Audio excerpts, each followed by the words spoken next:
And also something else that I learned that they have a lot of people not necessarily everyone thinks this way, but just while in there, everyone had a victim mentality.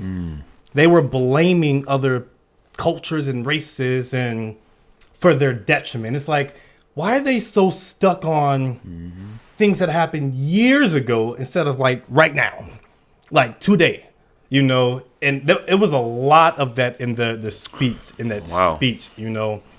And I was just like, wow, I can't believe like this is. I'm not sure if everyone thought like that or thought what I was thinking. I'm just like, bro, they need to get out of this damn victim or just blaming people for the reason why they're down. And one of the cool things that I did thought that Umar was talking about aside, because he did speak about what you was talking about as far as like investing into the community and, if you marry outside of your race, the resources is not going back to you. But he did speak about how he wanted to, talk to the women out there because there should be no reason why they're getting BBLs. Should be no reason why they're, wearing all this, eyelashes and looking like windshield wipers and stuff like that. And all this, hair extensions and weave and all these unnatural things that aren't, what it's not of our culture. It's created from European culture, to have the long straight hair. And even if a woman has short hair, it's okay. Like there's women who have short hair that's nappy that are beautiful. They can, but I guess they see what happens in America and they see a different standard of beauty. And so it affects their self-esteem. And so they think they have to get this in order to attain a level of beauty. But bro, like there's women who have their natural hair, kinky nappies, long, they can lock it up or anything like that. And it's so dope. And he said he's going to come back to Dallas. He's actually coming back in February, I think. But he said he wants to come back to Dallas and, talk to the women. But they have to come natural. They cannot come with weave or anything like that, So I thought that was pretty dope. And He definitely has some good points, man. Dr. Umar, we're at the Victim Olympics. He's like the gold medalist. I just have a major problem with that. And also, I have a hard time seeing what genuine impact he's having outside of just blowing off steam. And yeah, I'm having a hard time now. The impact that he has may be in a smaller community, which I do believe is definitely happened with the boys, right? Mm-hmm. I think that he does good work with the boys and making sure, and I don't even know if he still does it, but as a school psychiatrist or whatever it was, I think that he did good work fighting for the boys. So I will give him credit for that. You know what I'm saying? I'm definitely not going to like bash Umar, but it's like, okay, you took your platform and you boasted about doing something that was going to enact change at a much higher level, right? And I don't see that. I don't see where he's doing anything to impact our community in a way that's going to set us up for success.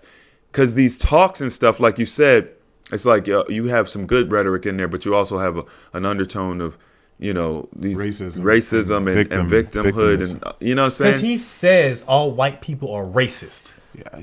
He literally says that. He said Right. all white people are racist. And because they have to be. We know the story. We know the story because racism in America is systemic. So if you're a white person in America, you have to be racist to some degree. It's like, bro, that's not helpful. It did not in the least bit. Like it's not. What are you trying to do? Shame them? Like, I don't understand. Like, you're a white person in America, you're automatically racist. So now what? What does that mean? Like, what does that mean? Like, how is that helping anybody? He never got the school going. I think he got it. It's not started yet, but he's like getting plumbing or whatever. Mel, he's been talking about the plumbing for the past 3 years, I think, maybe. Because I know you said you like invested. I did. I invested, right? I invested in him to be able to get to school, whatever the case is, because everybody talks about doing something and nobody wants to put their money where their mouth is. So I said, I'm not going to be one of them people. I put my money where my mouth is. I invested in him and he's not done anything. He has some property. Nobody's learning in that school. That school isn't even, I don't even think it's up to code. And he has an excuse why it's not this and y'all need to give me more money. No, nigga, you need to do better. Yeah. You're not a businessman. Yeah. You're just good at talking. Like he could have been got a school up and going. He admits to having almost $800,000 or whatever the case it was.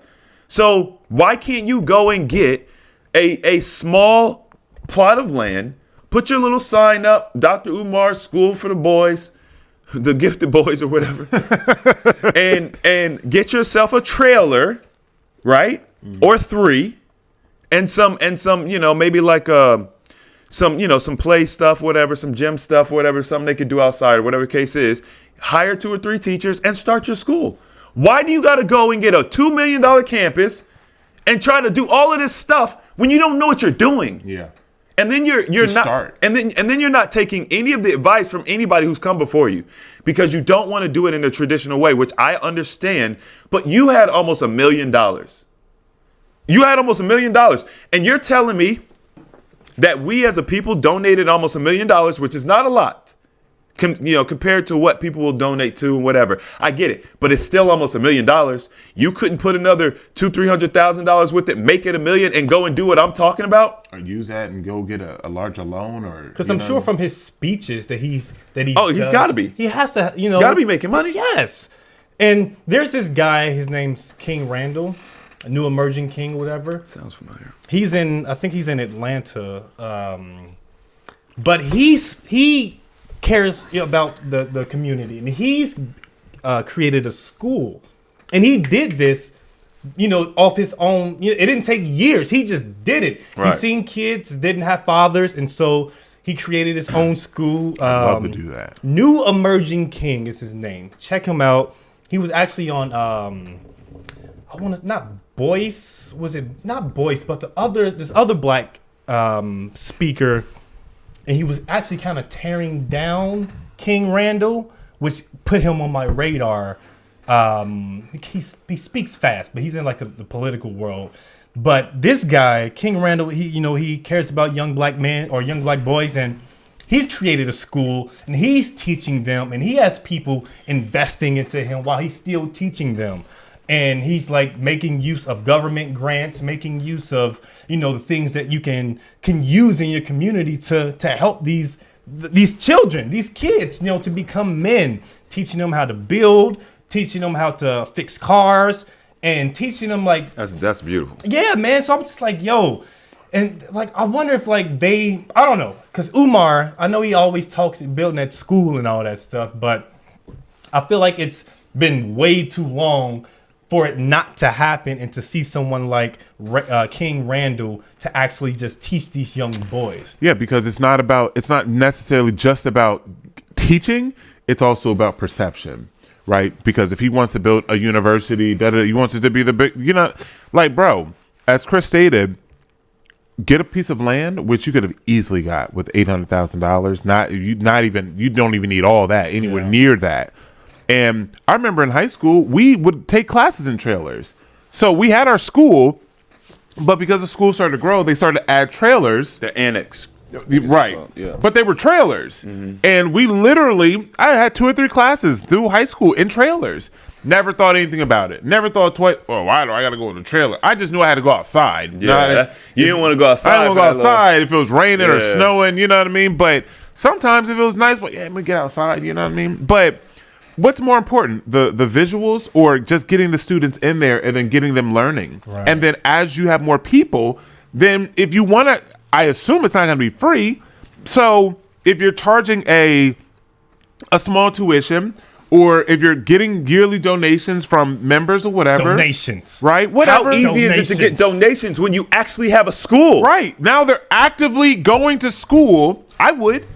If it was a school like that and I could send my students and they're like, well, there's no cost, but okay, can you donate $5,000 a year? Yes, I can. You know what I mean? Like whatever it is. So it's just like, bro, like this is part of the mindset of, and I'll say black people, because we are very materialistic. A lot of us are.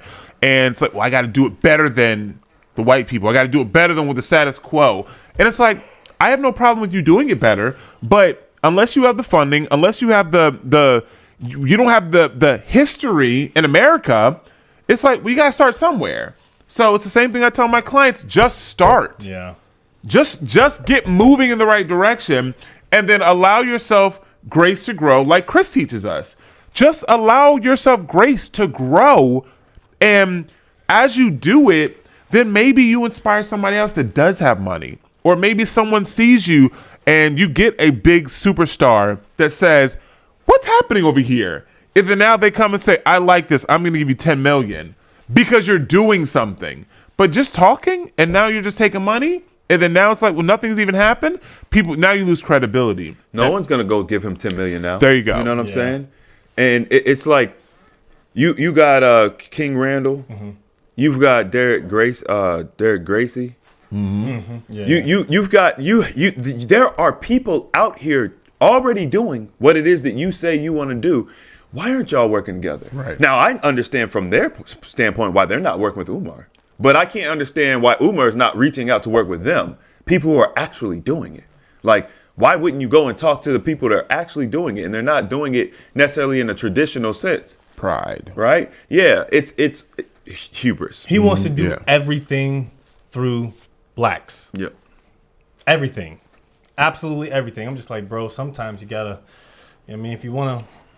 I mean, I get it but that's the problem. That is the not narrative, but that's who he's built himself up to be. That's the hill he has to die on. Yeah, he's boxed himself in. Yeah. So that's the problem. And the school that he's naming his school, the name that he's naming his school after, the Frederick Douglass. He had a white wife. Or Marcus Garvey. He had a white wife. It's Frederick Douglass, Marcus Garvey, something for the School of the Gifted Children Boys. But he had a white wife. Bro. Like, bro. It's just, bro, that's the problem. And as Chris said, it was great. It was like, that's who he has to die on, because this is who he is. So it's that's just like why we can pivot so much, because it is a healthy alternative. Yeah. Whatever it is, alternative to Western world medicine, Western wellness, we're an alternative to them, and that could mean anything. So that's when people try to box me into something, like, nah, bro. I'm like, no. I'm open to new things and new, like, if this helps people, go for it. Yeah. So it was packed out, and I left that bad boy early because I don't like to deal with traffic. I was like, as the speech was waning down, I was like, I'm gonna get the hell up out of here. Was this recent? It was recent, within the last 2 weeks. Oh, okay. Yeah. Insane. Yeah, but overall, it was a good experience. A lot of people there. A lot of sisters there. I was like, damn, niggas. So what's up? I was like, shit, I might have to stay a little longer. You know what I mean? Talk to your girl. See, that's what they should be doing. He should have a segment where we want to put these people together. Who's single in here? You know what I mean? Like, listen, we got. Hey, man. Hey, maybe we can get something popping.